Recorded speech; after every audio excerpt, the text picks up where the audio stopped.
Finally, Ivana Alawi nagsalita na patungkol sa pag-aalis sa kanya ni Coco Martin sa seryeng Batang Quiapo. Bago po tayo magbigay ng komento, opinyon sa balitang yan, ako po muna ay magpapasalamat sa inyong walang sawang suporta at pagtangkilik po dito sa ating channel. At sa lahat ng mga bagong napadaan lang po dito sa ating channel, huwag niyo po sanang kalimutan na mag-subscribe. Hit nyo na rin po ang notification bell para lagi po kayong updated sa mas bago pang video na ating ilalabas. Share, like, and comment din po kayo mga tagapanood, ating ang babasahin at pupusuan. Muli po ako ang inyong lingkod, Tagapanood TV. Isang masaya at masaganang araw po sa ating lahat. Kaya naman, simulan na po natin ang ating reaction video sa araw na to mga tagapanood. Let's do this! Welcome back sa aking channel. Finally kapamilya actress at social media personality Ivana Alawi nagsalita na rin sa bali-balitang pagpapatalsik sa kanya ni Coco Martin sa Batang Quiapo dahil daw umano sa ugali niya. Panuurin at pakinggan ang buong detalye.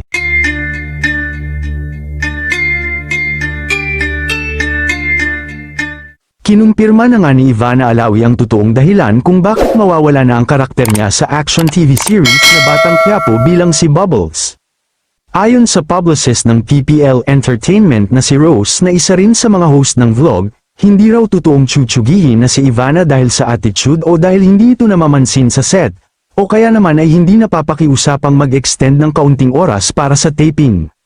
Pero kumpirmado raw na mawawala na si Ivana sa Batang Quiapo pero hanggang dulo pa raw ng Hulyo ang kanyang last taping, ang rason daw na ibinigay sa kanya ay napapagod na nga raw ang aktres na isa ring social media personality.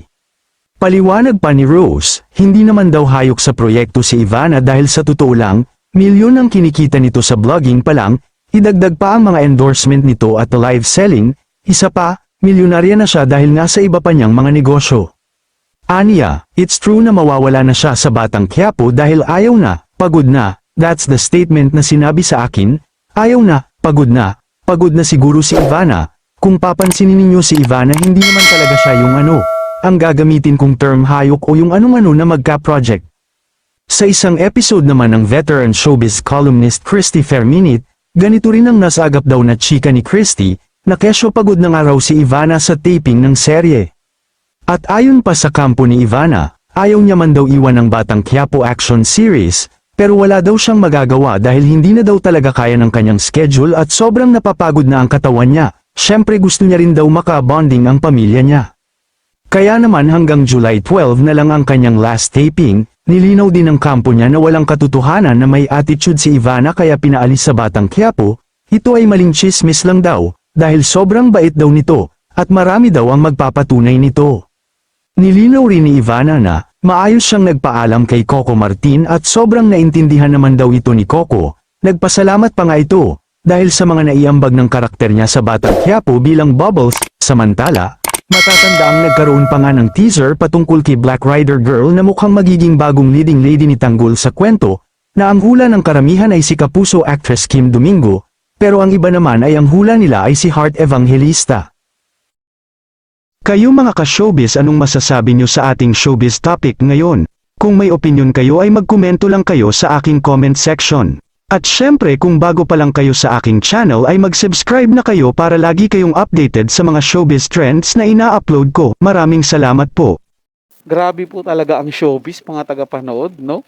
Kahit na anong buti mo, kahit na anong bait mong ipakita mo, o mabait ka talaga sa totoong buhay, maayos kang pagkatao, maayos sa pinalaki ng mga magulang mo, 'di ba?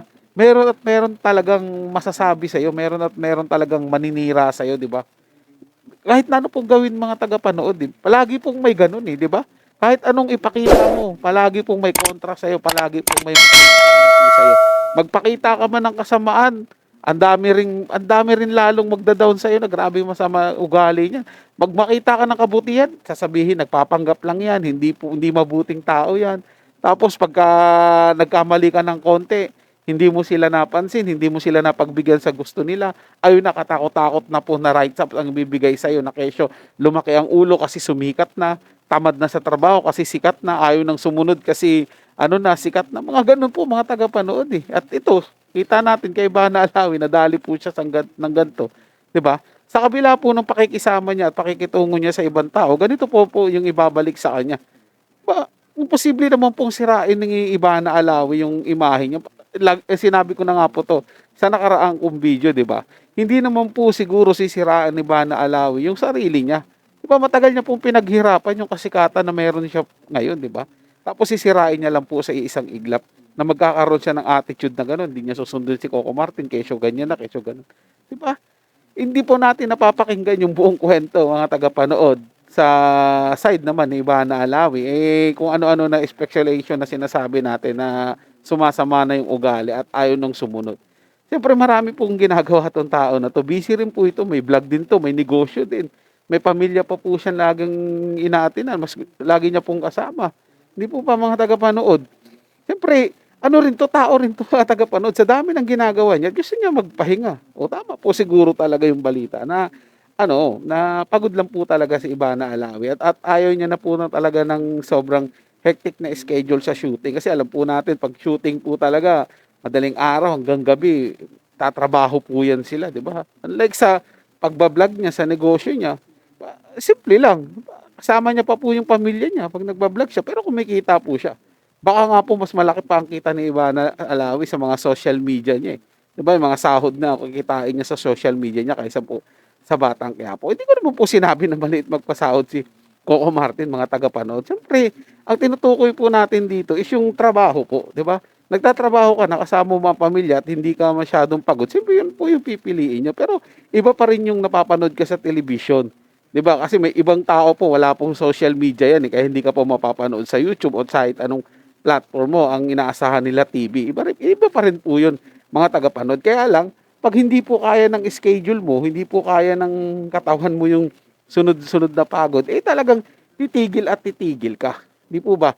Siguro nagkakaintindihan naman po sila dito ni Coco Martin at alam po nila yung setup na to. Kaya alam po, pinapalaki lang po ng masasamang balita, masamang write-ups po, patungkol po kay Ivana Alawi. Lagi mo sinasabi na ano na nga daw po, hindi na sumusunod kay Coco Martin, late na, laging absent, mga ganun-ganun. Ang dami pong negatibong write-ups patungkol po kay Ivana Alawi. Hindi pa naman po nila alam yung buong katotohanan at ayaw naman po nilang paniwalaan kung ano yung sinasabing buong katotohanan ng manager. Ang lagi nga pong sinasabi is pagod na nga daw po sa ginagawa niya dahil sobrang dami po ng mga schedule na hectic na po masyadong schedule niya. Kaya siguro isa sa mga bibitawan niya is yung Batang Quiapo para naman kahit papaano maging maayos po yung schedule niya at magkaroon po siya ng regular na pahinga.